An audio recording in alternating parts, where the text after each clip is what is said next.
Notre premier invité est François Pétry, directeur général de Lafarge Holcim, mais aussi président de la filière béton. Bonjour. Bonjour. Bienvenue sur le plateau de Smart Impact.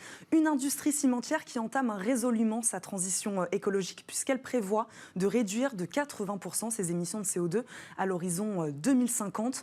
François Pétry, alors qu'une tonne de ciment lambda, je crois, rejette environ 900 kilos d'émissions carbone, par quels moyens comptez-vous atteindre cet objectif de 80%? Alors, comme vous l'avez dit, la filière cimentière et la filière béton ont publié une feuille de route de décarbonation ce dernier mois. Et effectivement, avec des objectifs ambitieux de baisse à 2030 de 24%, de baisse à 2050 de 80%. Voilà, il y a un premier palier en 2030 déjà, puis ensuite un deuxième palier en 2050. Tout à fait. Et avec une gradation année par année et une amélioration, une baisse de nos impacts carbone. Et ces engagements sont basés sur tout un ensemble d'initiatives de différents niveaux, qu'il s'agisse de l'amélioration de l'efficacité de nos usines et de nos process, qu'il s'agisse de l'utilisation et de l'augmentation de l'utilisation et du remplacement de combustibles fossiles par des déchets, ou qu'il s'agisse de mise sur le marché de nouveaux produits qui vont moins faire appel à ce que l'on appelle le clinker et qui est la partie efficace du ciment et qui porte, elle, le CO2. Voilà, est-ce qu'on peut expliquer peut-être à nos téléspectateurs qu'est-ce qui pollue aujourd'hui dans le ciment? Comment se fait-il que ce soit un matériau aussi polluant? Alors, le ciment ne pollue pas, il est émetteur de CO2 ou porteur de CO2, effectivement, parce que dans son procédé de fabrication, une part importante de ce CO2, qui est issue de la transformation du calcaire en clinker, qui est la base active du ciment, va générer une masse importante de CO2. Et donc, l'enjeu devient la bonne utilisation de ce clinker, qui est nécessaire à la performance du ciment, la réduction de son utilisation en tant que volume, et ce qui va amener un certain nombre de challenges forts pour notre industrie, qui était auparavant basée sur l'utilisation de ce clinker. Donc béton, ciment, granulat, ce sont des matériaux dont vous êtes spécialiste. Tous ces matériaux peuvent être propres et durables, c'est ce que vous nous dites aujourd'hui? Mais très certainement durables, et en particulier le béton qui est fait, comme vous venez de le dire, de ciment, de granulat, de sable et d'eau. Et ce béton a la particularité d'être très local, mais aussi d'être recyclable. Et on va le concasser, on va pouvoir maintenant le recarbonater, c'est-à-dire que pour sa fabrication, on le décarbonate, comme je viens de le dire, eh bien on sait le recarbonater aussi, puis l'utiliser à nouveau comme granulat dans des bétons ou comme sous-couche routière. François Pétry, il faut des moyens considérables, j'imagine, notamment en recherche et développement, pour arriver à ça, à ce type de procédé chimique.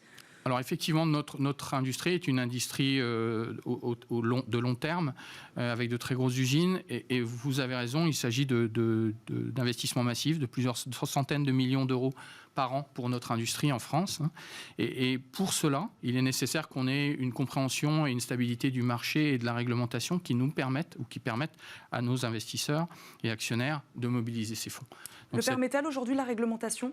Eh bien, c'est une bonne question, puisqu'effectivement, l'accélération des changements réglementaires et qui correspond au renforcement des attentes sociétales sur le bas carbone, sur le plus durable, donne un espèce de rythme nouveau et une accélération forte qu'il est nécessaire de savoir rendre compatible avec les rythmes de l'industrie et des cycles d'investissement. Donc aujourd'hui, on est plutôt effectivement dans une période de tension forte où les nouveaux objectifs de baisse de la stratégie nationale bas carbone, mais aussi de la mise en œuvre, par exemple, de la nouvelle loi RE 2020, de réglementation énergétique, en particulier sur les bâtiments, peuvent générer des accélérations peu compatibles avec les cycles industriels qui sont les nôtres. Pour rester sur les moyens, François Pétry, existe-t-il aujourd'hui en France assez d'infrastructures pour atteindre ces objectifs que vous vous êtes donnés?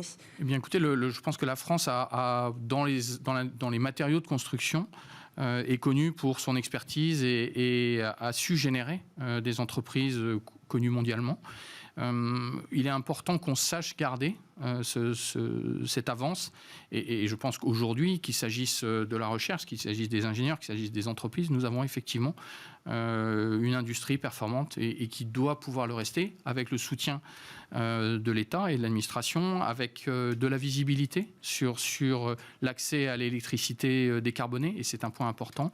Et puis aussi, comme on crée un environnement spécifique avec des règles carbone sur le carbone spécifique en Europe et en France, il est important que la gestion des imports et où en fait une espèce de protection, mais qui n'en est pas une, en fait un rééquilibrage des règles entre les pays extra-européens et les pays intra-européens soit mis en place. En tout cas, la France n'est pas en retard, loin de là. Au contraire, la France est un des marchés et des environnements les plus exigeants et qui développe aujourd'hui et qui se met en route de façon extrêmement active. Et je pense qu'on est en avance sur beaucoup des pays européens et bien sûr extra-européens. Une question, on parle beaucoup de la crise en ce moment, de la transition écologique qui s'est aussi accélérée grâce à cette crise Covid. Pourquoi ce changement de cap de l'industrie cimentière? Qu'est-ce qui a déclenché ce changement, cette transition écologique? Est-ce que c'était une demande des clients, des collectivités? Comment ça s'est passé? Ouais. Je pense qu'effectivement, c'est ce que vous mentionnez, c'est-à-dire qu'il y a probablement un effet accélérateur de la crise. Je pense que l'attente sociétale est de plus en plus visible et claire. Dans nos familles, nos enfants nous relaient ça et on ne peut pas être complètement ni aveugle ni sourd à ce genre de stimulation. Et c'est aussi, je pense, la volonté que nous avons, nous, industrie, cimentière, filière béton, de mieux répondre et de proposer plus de solutions à nos partenaires et clients pour pouvoir construire de façon efficace et bas carbone. François Pétry, est-ce que toutes les constructions sont concernées? Est-ce qu'on parle de bâtiments? Vous construisez, vous aidez à la construction de bâtiments, de routes. Tout est concerné par le ciment bas carbone? Alors le ciment et le béton bas carbone vont effectivement impacter toutes les infrastructures. Ça peut être les tunnels, ça peut être les ponts. Et puis bien sûr aussi tout l'habitat et la construction verticale de la maison individuelle ou grande tour. Et nous, notre industrie et la filière béton s'attachent à proposer des solutions qui vont varier, puisque effectivement la performance de nos produits va devoir s'adapter aux besoins. Et donc notre industrie et la filière béton vont proposer et proposent aujourd'hui chaque mois un peu plus de produits bas carbone adaptés au cahier des charges, on va dire, de nos partenaires et utilisateurs, les constructeurs. Est-ce qu'un matériau décarboné est, selon vous, in fine, finalement plus performant même aussi? Alors, il y a un sujet effectivement où en fait on va devoir mieux utiliser les matériaux pour pouvoir mieux construire et en utiliser moins. Et donc cette marche vers le bas carbone va nous amener à effectivement mieux identifier ou mieux utiliser les bétons en particulier à leur niveau de performance, peut-être en réduisant un petit peu certains coefficients de sécurité, mais au final on va se retrouver avec des volumes plus restreints, mieux utilisés et au bon endroit. C'est ça aussi qu'on a envie de savoir. Qui seront bien sûr plus durables, parce que par essence, ils porteront moins de carbone au démarrage et ils seront recyclables. Et nous sommes en train, la filière béton en particulier, est en train d'augmenter les pourcentages de recyclabilité et ou de recyclage des bétons dans ces matériaux. François Pétry, j'ai envie de vous poser une question sur donc, ces innovations, ces ciments, ces bétons innovants. On parlait tout à l'heure de recherche et développement. Donc ces innovations, ces technologies, est-ce qu'elles sont brevetées? Comment ça se passe? Ou est-ce qu'elles sont accessibles à tous les acteurs du secteur? Comment ça marche? Bien sûr, la propriété intellectuelle était un vrai sujet dans nos métiers. Beaucoup de ces innovations sont brevetées. Si on a envie que le secteur fasse sa transition écologique, est-ce qu'on se donne des astuces, des innovations? Je pense que vous faites allusion au partage des brevets des vaccins. Est-ce qu'on est dans ce type de situation? Je ne pense pas tout à fait. On a en fait une compétition très proche.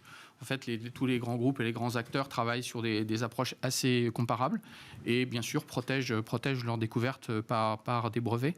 Est-ce que c'est un frein à la bonne utilisation de ces matériaux et à leur croissance dans le marché de ces matériaux bas carbone? J'espère que non, puisque aujourd'hui, notre objet, l'objectif de nos entreprises et de notre filière est vraiment de mettre à disposition du marché et des entreprises de construction les meilleurs produits possibles ou les mieux adaptés à leurs enjeux.